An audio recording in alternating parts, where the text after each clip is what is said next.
My name is Amara. I'm 35 years old. I live in Lagos, Nigeria. I've been married for 6 years.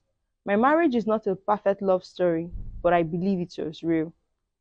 Chijioke and I met in a friend's wedding.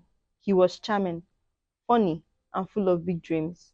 He told me he wanted to go to America to study and make life better for us. His words painted a beautiful picture, one where we will rise and live above our struggles and build something lasting.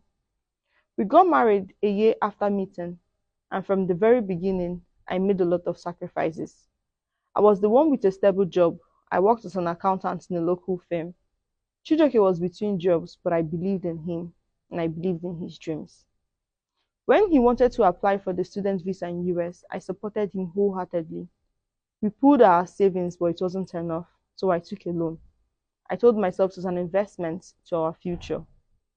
I believed that once he graduated and started working, he will repay the loan and we will finally live the life we dreamt of. It was a long and stressful process, but eventually he got the visa. I paid for his plane tickets, his tuition, and his first semester rent. It wasn't easy, but I did it for love. Sometimes I would go to bed hungry, and sometimes I would cry myself to sleep, wondering if I was doing the right thing. But of course, I did it for love. Every time we speak on the phone, he would reassure me that everything was going to be fine and our future was going to be brighter. For 2 years, I have supported him, and every month I send him money for his upkeep.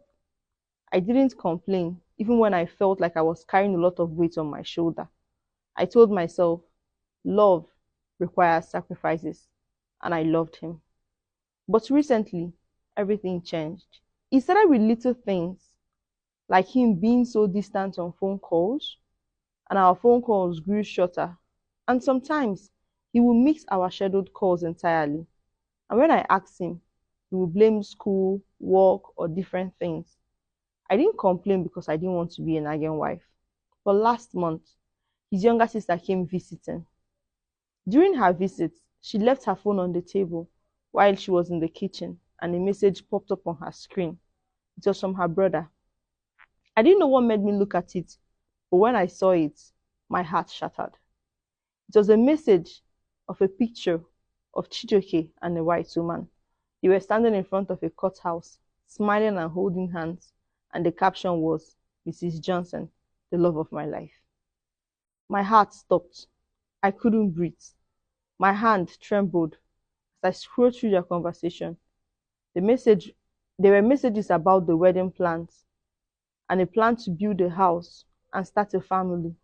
My husband, the man I sacrificed so much for, he had married someone else. They were full of love and affection. He called her his queen, his everything, and how lucky he was to have her in her life. I felt like a fool. While I was here in Nigeria working tirelessly to support him, he was building a life with someone else. I felt used, betrayed, and discarded. I haven't confronted him, and I don't know how to do. But every time I talk to him on the phone, I pretend like everything is fine. But inside, I am dying.